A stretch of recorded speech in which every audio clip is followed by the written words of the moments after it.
Welcome to Season 2 of Feeding Families on the EcoParent Podcast Network. And don't forget to check out the new season of our other top podcast, Raising Kids Naturally. But before diving into this episode, a little shameless self-promotion from my son. My dad started EcoParent when I was in the womb. Now it's pretty much the only parenting magazine still in print. If you like the podcast, you'll probably like the magazine too. You can subscribe online. You might also be interested in EcoParent's online courses, especially the kids nutrition and kids wellness courses. Stick around until the end of the episode and my dad will give you a discount code. Enjoy the show. Hey parents, this episode of the Feeding Families podcast is being brought to you by the Canadian School of Natural Nutrition. Are you aspiring to start a career in holistic nutrition? Looking to achieve optimal health and well-being and help others do the same? CSNN's Natural Nutrition Diploma program can help you gain a well-rounded understanding of scientific, holistic, and practical applications of natural nutrition. Earn your diploma, professional designation, and title, and join the over 11,000 graduates worldwide. The comprehensive science-based curriculum provides a strong foundation for a career in the holistic nutrition industry. Learn how to create individualized health support programs for clients. With part-time and full-time schedules and flexible learning formats, including live online classes, there's something for everyone looking to improve their overall health and well-being with holistic nutrition. There are multiple CSNN branches across Canada, plus online distance education options. Learn more at csnn.ca/holistic-family or follow the links in the show notes. The Feeding Families podcast is all about food and nutrition for kids. We bring you new ideas and inspiration for your kitchen and answers to your food questions to help you overcome the very real, very frustrating food-related challenges so many parents are trying to figure out. I'm your host, Jess Sherman, family wellness educator, author, practitioner of functional and holistic nutrition, and mother.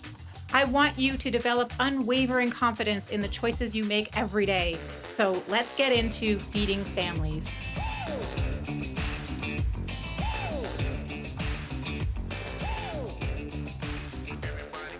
Well, hello and welcome back, families. We are tackling a big topic today. We're going to talk about sleep and kids. And here's the thing. Why are we talking about sleep on a podcast called Feeding Families? Really, our podcast is really about food and feeding families. But I wanted to talk about sleep for four main reasons.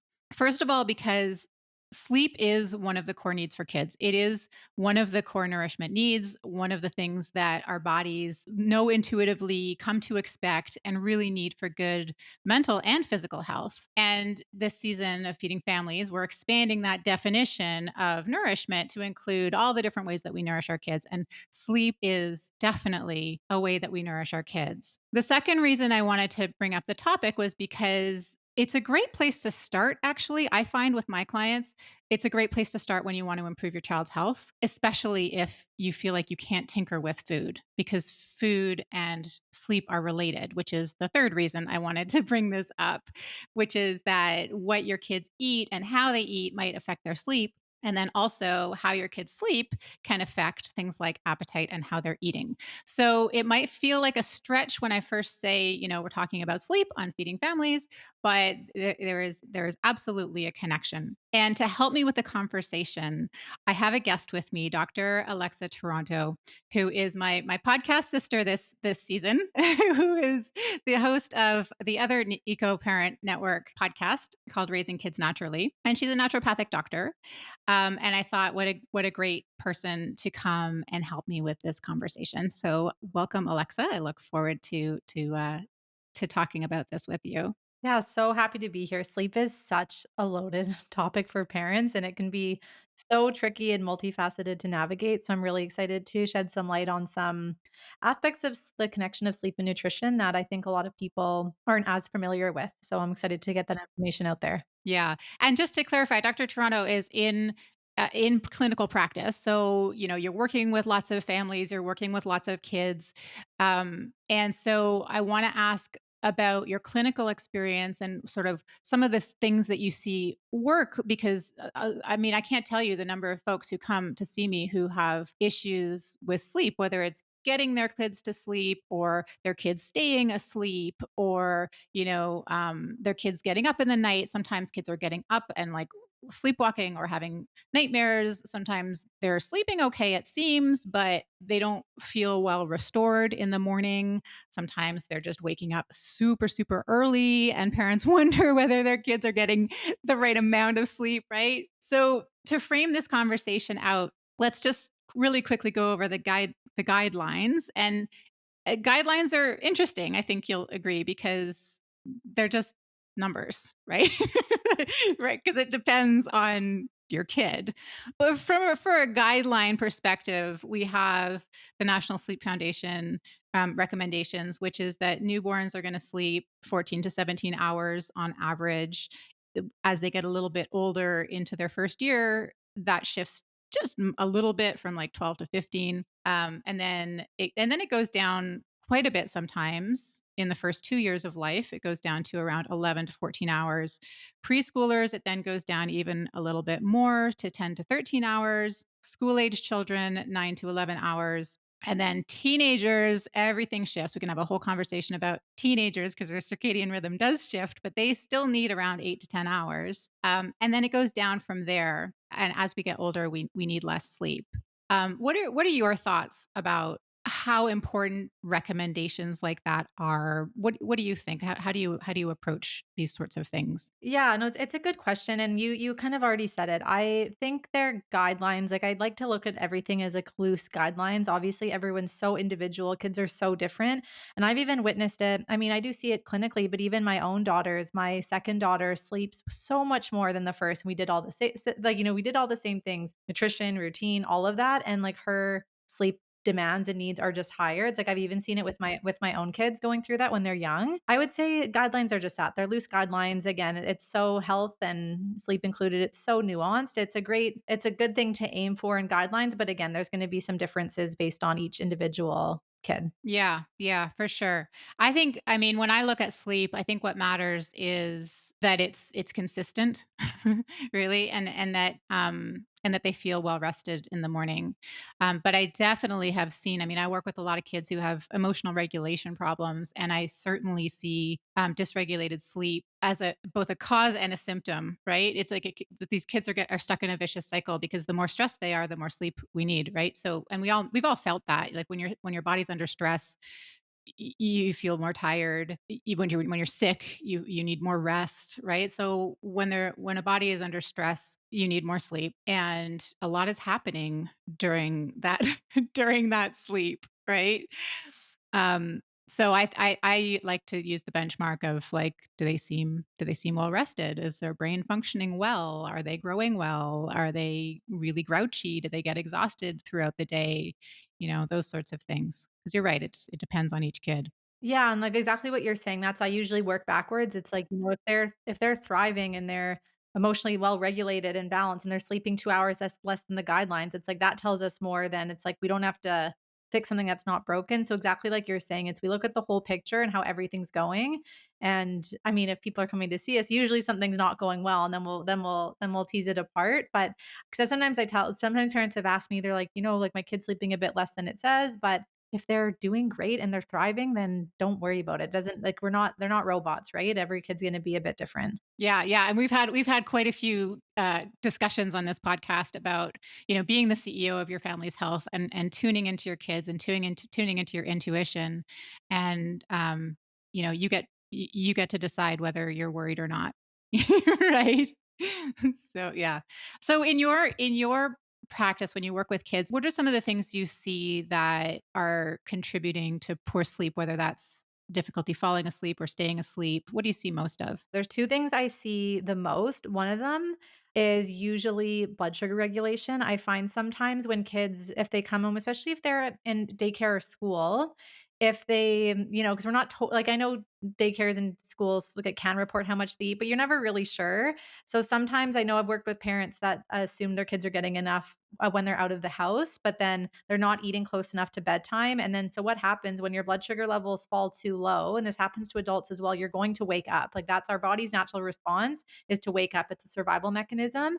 So it's the littlest tweak, but I love when the small things make the biggest difference. Even when I just tell parents to incorporate a higher protein and fat snack before bed, like very close to bedtime.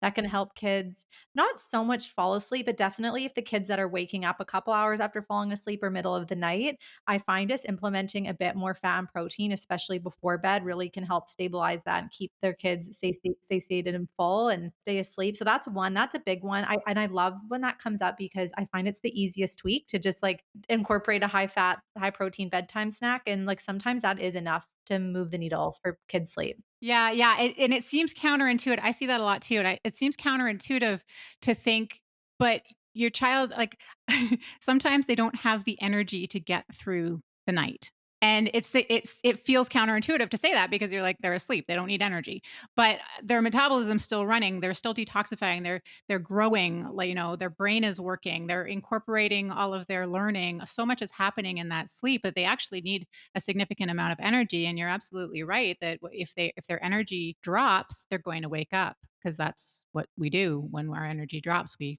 start to secrete hormones that are going to wake us up. So I love that one too. So let's maybe give some ideas on what a snack might look like.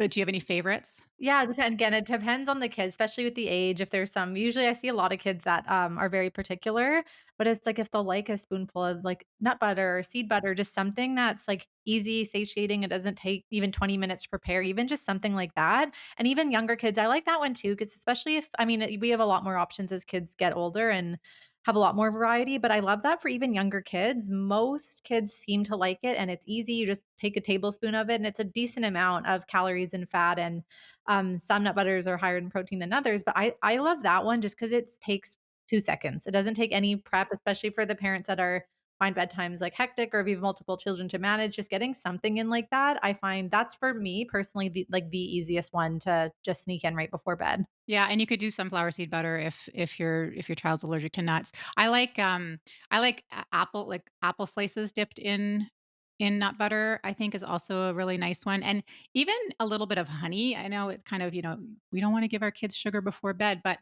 sugar or honey mixed into a little bit of nut butter also, it kind of it changes the texture a little bit. It gives a little bit of that sugar that your the body actually needs to get through the night, without overwhelming the sugar response. So I kind of like that one too. Avocados I think are really nice too, like avocado on toast or something like that. What are some other things? If your kid does dairy, then sort of a higher fat yogurt and some berries might be a good one. Yeah, that's one thing too I always recommend parents have in stock, like full fat yogurt or cottage cheese or just things that are easy. Like there's so many options, but especially with kids and especially with sleep, it's like just having things always stocked, like nut butters, full fat dairy if they're okay with dairy, things like that. It just makes it so much easier instead of having to even really think and prep something. And most kids seem to like those. And I love the idea of too of cutting it with a bit of honey and things like that. And there's a lot of benefits to it as well. But I know my kids, that's something they'll always ask before bed. And it's like exciting for them. They'll get their yeah, like apples and honey and nut butter or whatever before bed, and it's easy, and then it does for a lot of kids, it does help, and even if yeah, because it's also, like you said, kids are asleep for so long, it's like having something right before bed is helpful for most kids. Are you looking for a hands on, nature based education that lets students experience their learning on multiple levels? For more than 45 years, Oak Meadow has been supporting families as a leader and pioneer in homeschooling and distance education, creating rewarding educational experiences that fit your family's unique needs and goals. Their secular, book-based curriculum can be used independently by homeschoolers or through enrollment in their teacher-supported distance learning school. Discover the high-quality, child-centered learning materials you need to give your student a happy, harmonious educational experience at oakmeadow.com.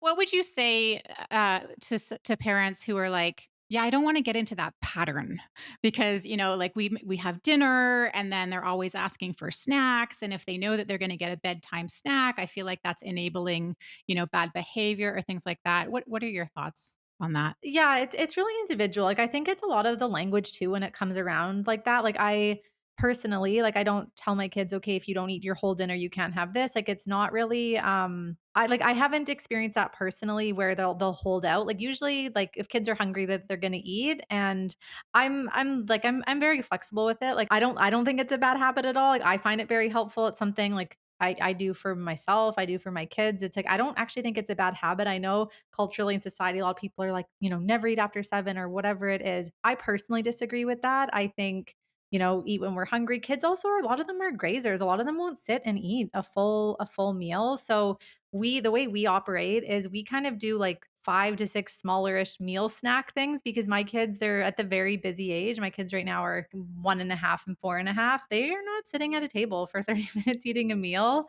They'll have some, they'll leave, they'll play, they'll come back. Like, I'm not super strict with it, and I find it works, and they eat when they're hungry. So I have very loose structure around that just because some kids just graze more than that, and I think it's okay. I agree with you. I think, I think of three things that are at the headwaters. Your kids need to be eating, sleeping, and pooping.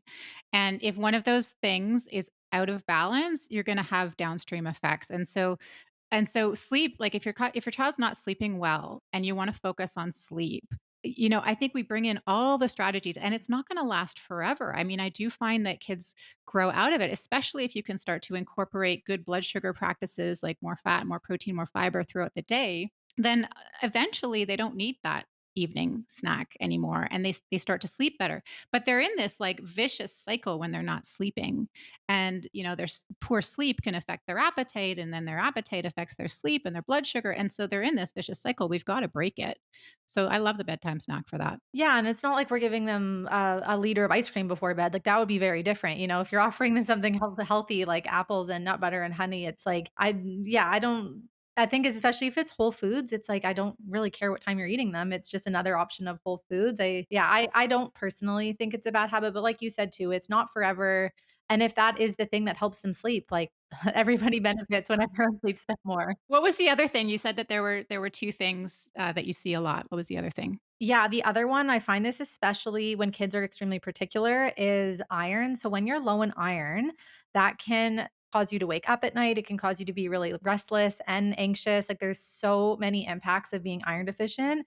And what I've been seeing a ton in practice is a lot of, actually, like, starting all the way in utero, is I work with even a lot of moms that have low iron in pregnancy. And if that's not corrected, which, to be honest, it's not monitored super well in the conventional system, I test all of my pregnant patients at before 12 weeks and at 28 weeks because that gives us enough time to change things, to monitor it, to ensure. Because if mom is iron deficient, baby is likely born iron deficient, and it takes so long, to either catch up, but also iron deficiency accumulates over time and leads to anemia and can absolutely impact kids' mental health, cognitive development, mood, sleep. Like, there's so much. And I find that something I see all the time. And I get that feedback so much that moms, when they're pregnant, they're like, "Oh, I wish I knew to test it more, to correct it, that, like, my practitioner didn't make as big of a deal out of it." Like, there's so much I wish. Again, ideally, that's why I love working with prenatal patients, because we can catch it in utero early and impact babies' iron levels. So, and then again, as they get older, especially around 7 or 8, when kids are really highly anxious, sometimes we'll go, because all my assessments go all the way back to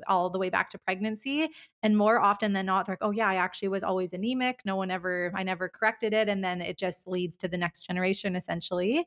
So the workarounds for that is, depending on the age, depending on the severity of symptoms, sometimes I'll do blood work with kids if it's quite severe and we're suspecting that, or we'll just treat empirically and if they get better. So we'll, give them more iron rich foods. Or I love I know there's different brands of it, but the only one I can think of right now is like the Lucky Iron Fish. I know that one's available in Canada. Like, that's something you can like add to your soups and stews, and it lets off some iron. Like, there's a lot of ways to get iron in. And I always like to do through diet first, like first iron rich foods, then maybe an additional like cast iron pan or Lucky Iron Fish or something like that. And then sometimes we'll supplement with kids if we need. But I do see it a lot, especially the symptoms of it that are a bit different in kids than adults, but especially kids that didn't eat a lot of iron rich foods in the first couple of years and then now are really particular and just not eating iron rich foods. It's more likely than not that they're iron deficient, especially if mom was during pregnancy. What about vegetarians? Do you see it more often in vegetarians, or is that sort of a bit of a myth? It depends. I'll say it depends how skilled the parents are at with their nutrition knowledge, especially with getting enough protein in, with getting the iron in. I'd say it very much depends. I've seen people do vegetarian diets really well, and I've also seen it very poorly diverse and missing a lot of nutrients. So I'll say that it very much depends. I usually need to do more coaching and education around vegetarian and vegan diets with that. And there's also differences in the absorption of iron between plants and animal products. So I find I have to get very nuanced, and it depends when people have certain food groups that they're not eating completely. But I do really see with sleep, like that's something I see often. I see a lot of iron deficient kids, and a lot of it comes up in the sleep. And especially if they're very restless and wake up like that, and if they tend to be more anxious, that's usually one of the biggest things for me that we'll need to tackle and increase in their diet. Yeah, I've always kind of wondered, they've done some research around sleep, uh, and attention and ADHD kind of behavior, and have made that correlation in research that the less sleep you get, the more likely you are to have ADHD. And it's not, I mean, it's not it's a correlation, right? And certainly I do see that in practice. But I also wonder, I mean, iron is so important for our catecholamines and for for our dopamine and for our neurotransmitter response. So I always wonder when the causation is thrown out in research. I often wonder what's causing what, right? Like it's like is it the nutrient deficiencies that are contributing to the dysregulation in the nervous system that's affecting the sleep, or is it the sleep that's affecting the nervous system? And I always come to the answer of it's all of it. Naturopathic doctors usually think this way too, of just like it's cyclical. It's there is no one root. There are so many contributors. So before people run out and buy the iron, let's just sort of talk about that for a second, because some people are nervous about supplementing iron, and because iron can get toxic, it can accumulate in the body. So I love your thoughts of just like, well, let's start with the foods. Let's see if they're getting any iron. Let's look at their cast iron pans can give quite a bit of iron to the food. You mentioned one. I also really like the liquid Floridix, which is also available, and it's a very gentle, and it also has vitamin C and B12 in it, and it can help with iron.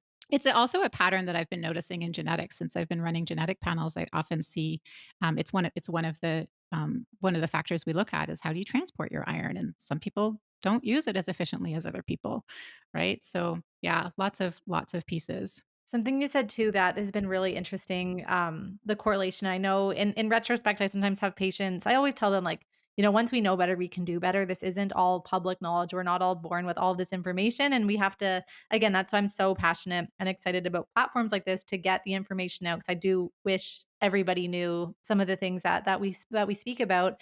And that's a big thing too. They show that moms that are iron deficient, like their offspring, like their kiddos, are way more likely to have general anxiety disorder and all of the anxieties because iron is so important in cognitive function. Um and even too, when you're pregnant, it's way easier to change any level, iron, vitamin D, all those things before 20 weeks. The unfortunate thing is a lot of people are sometimes screened once dependent on their history, and then that's it for all of pregnancy. And so that's why I always give my spiel and advocate at when my patients see me right at the beginning. I'm like, I know you're doing other lab work. It's like, let's do this before 20 weeks because it's way easier to change those levels before 20 weeks of gestation. And it's just it's not a normal conversation that's had in conventional medicine. So that's why I'm so passionate about filling the gaps with that stuff because we can impact generations. It's like I'm not just treating mom. It's like I know if mom's iron levels are great, baby's going to be born with more iron, and there are the downstreams effect, especially like you said, for cognitive development, for mood, for behavior. And I completely agree, it's so multifaceted. But if we know things are related, it's like let's get ahead of it and get in front of it and make sure everybody's in not just adequate levels but in optimal levels, because that's the biggest thing that comes back is when patients send me their lab work, they're like, "Doctor said everything's fine." It's like, yeah, it's fine to be alive. It's not fine to really thrive and feel well and be at a preventative level for things. And there's so much nuance with that that isn't public information, which is a big part of what I do is education of just like what is the necessary amount to be a human and be alive and have your cells working versus where do you feel well or in that real preventative, proactive window where people feel amazing. I love that. And a lot of people don't recognize also that what is normal, what is typical is based on what is typical, right? It's not based on what is optimal. And so and it changes over time. Like thyroid panels just changed. It's like, oh, now it's a different number than it used to be, right? And it's not because optimal has changed at all. It's because typical has changed. And we all know that, the average person is not super duper healthy. So I think that's really important. We had Dr. Elisa Song on the podcast this season, and she was talking about how she's a pediatrician, and she's like, pediatric research is just way far behind. They're putting way more money into anti-aging and chronic disease management and cancer research and all this stuff. But in the pediatric population, what you just said is so important that we if we have more tools for in utero, taking care of moms, taking care of newborns in the first, 100 days, 1,000 days, um, we will affect the entire species. Right? That's important. Yeah, I do. I completely agree. It's like that's why I love also working, yeah, especially when I get to meet prenatal patients, like when I get to see them really early. There are so many things that can impact. It's like that's actually like that's even well, even to go further than that, if we can meet moms even before and talk about placental health and fertility and all the things like there's so much. I completely agree. I really hope to see a shift in some of the research soon because when we're looking at all these other chronic diseases and things, 10 steps down the road, it's like if we start way earlier and can focus on childhood health and pediatrics and getting all those foundational pieces or the core nourishment needs as you use in place, that would be that would really, really move the needle on public health, societal health, as if we can start here, not starting, when people in their 50s and 60s and being like, oh, now we know this causes this. It's like starting younger. It's so empowering. And also for parents, just to know that there's things that we can do when they're young that can really set them up for a lifetime of optimal health. There's so much. And that's I know parents can sometimes feel anxious about it, or especially if it's in hindsight, but it's like as soon as we learn what we can do to make these small and sustainable changes, it can have such an impact on our kids. Also, just like relationship with how they take care of themselves and how they nourish themselves. But it has such a huge effect when we can do it, when we can start at a younger time. Okay, let's get back to sleep. Can I ask your thoughts on melatonin for kids? Yeah, so that's something to be honest, I wanna dive a bit more into. I think, like, it's when it's for travel and resetting your circadian rhythm, I am okay to use it very intermittently. It's not my go-to thing. It's not something I, really lean on because even too, there's a little bit just because kids are in so obviously such a growth phase as they're going through childhood, it's not my top 10 things I ever recommend for sleep because also the research actually shows that it only helps with sleep onset usually by about 8 minutes. It's not this magic sedative thing to knock you out. It can help set your circadian rhythm. So, if you're on a time change or traveling, like it can be helpful for the whole family to kind of get there. It's not personally one of my things I recommend in the pediatric population because it's also not usually like the root problem. It's like I always want to be very root cause focused. So, if they're really anxious or their blood sugar is a mess or some things like that. It's like, let's target that. And there's also a ton of other herbs and supplements I use for sleep. If we need something calming and a little mildly sedating and relaxing, I like to go with those because that's usually what I see. I don't personally love using melatonin for kids. Yeah, great to get that perspective because there is a lot of, I don't know, discussion, I guess. Is it safe? Is it not safe? And that again, the reality is we don't have a lot of studies about melatonin in children. I will say clinically for me, since I work with a lot of kids who have dysregulated nervous system, they often don't make enough melatonin because something is going on with their serotonin pathway. And we need to get to the roots of that. It often stems from the gut, to be honest, like because a lot of our serotonin is created in the gut and serotonin will get diverted if there are a lot of pathogenic gut bacteria and things.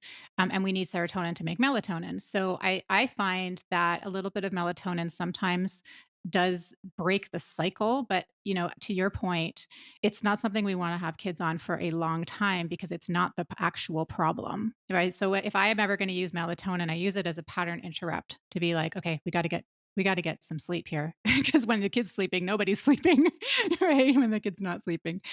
Um, but yeah, I think your point is really well taken that it's not the fix. It is perhaps a moderate tool, but there are lots of tools. I mean, do you ever use calming teas? Yes, I do, and I actually love, like, the way I word it with my daughter even is like, "We're having honey tea," 'cause I know she likes honey, but as long as I call it honey tea, she'll drink whatever tea. I do. I really like using, like, chamomile and lavender and passion flower, like, there's different teas that are very calming for kids, and that is one of the things I find, especially if kids are really anxious or restless, incorporating some teas like that, and they are like there's a lot of herbs. I know parents can feel nervous about it, but there's a way to dose things for children. Like we do it in a certain way. And the couple ways I usually do it, I'll either usually do it through teas or we'll just make like a little tincture, like a little liquid of certain different herbs and just add it to a little bit of water or even if they're older, it's just a way to mask it. I love using like mango puree pouches or something like that because it's such a strong flavor. Adding a bit of the herb to that, like spoonful it in. I use a lot of herbs, sometimes in teas or in liquid, depending on the kid and how old they are. When they're older, we can do capsules once we can teach them to swallow. But yeah, I love using. I find those for me, I see clinically that makes a big difference when it comes to anxiety and nervousness and restlessness. Is those type of calming herbs can make a big difference. Yeah, I think so too. And then if you can incorporate it, if you can drink it with your kid too, then you're incorporating a little bit of connection time and then a little bit of like snuggle time or story time or what have you. It really calms the nervous system. Yeah, one thing with that, and like, 'cause I've been telling a lot of parents this week is when parents are starting to give their kids herbs or supplements or whatever, like we just make it a ritual and a thing. It's like I'll do mine with her. We make it a thing, and it's like it's a non-negotiable for depending what's going. Like it is a non-negotiable in our house with one of my daughter's conditions, but it's like it was a bit. It took a bit. It took a little bit of time to get into the routine. I just find what I tell parents, it's like once you just make it a non-negotiable and stay consistent with it, they get so used to the ritual and the habit. Like now, even my daughter, let's say we're running a few minutes behind schedule, she'll be like, "Oh, like I need my pink drink and my pills, please." It's like now it used to be such a battle. I just want to share that at like personally is I remember when we started this, it was super challenging and lots of trial and error with kids and taking botanicals or herbs or supplements. But once it's a ritual and a routine, like I do notice now, even sometimes before like accuse me. Now my daughter's like, "Okay, mom, like grab the things, let's do it." I'm like, "Great." Like now because it's been a non-negotiable for about 6 or 8 months, now we're really just in the groove. So I do find if we do it together, it just makes it a habit. It makes it so much easier. Yeah, and I think they also start to feel the impact. They're like, oh, and I don't think we give kids enough credit for knowing what they feel. It's like they might not articulate it, but they're like, I want that thing again because I liked that. Mhm. you know. 100%. And like something you said too, but with the sleep is like when I do assessments with people, it's actually sometimes the last thing I ask about. It's like, okay, walk me through the morning, what they're eating, how much time they're playing, like all those other things. Like people are sometimes surprised. I'm not like, I do obviously dive into the nuances of their sleep experience, but just the whole day impacts it. The way that we spend our day and wind down and regulate all these things, all of it, what we eat, how much we eat. And there's so many things we can do throughout the day to help set us up for sleep. I know we spoke about some of them, but it all impacts it. It's definitely not an isolated issue. There's definitely other things that are contributing to it. Yeah, I love it. I think you have given us so many good things to chew on, and thank you for your time. I really, really appreciate it. I encourage all of you to go and listen to Dr. Alexa on the Raising Kids Naturally podcast as well. She's got lots of great guests, lots of good tips, because we're all in this together. I mean, we're all raising the next generation. It is not getting any easier, and we need strategies. So thank you so much for all of those strategies. Where can people find you? Yeah, you can find me my website. It's easy to remember since with my last name, it's just alexatorontow.com, but Toronto with a W. And then I'm also on Instagram at dr.alexatorontow. Amazing. Thank you so much for your time. Appreciate it. Thank you. If you enjoyed this podcast, be sure to subscribe. And if you feel called to, share it with another family who needs to hear it. There are more tools from me at jesssherman.com/learn and jesssherman.com/membership, alongside all the great resources you'll find at EcoParent. Things are changing for kids, and the more we come together in conversation as parents, the more we can find ease and joy as we raise the next generation together. I look forward to seeing you back here next time. Until then, keep at it. You have the most important job in the world.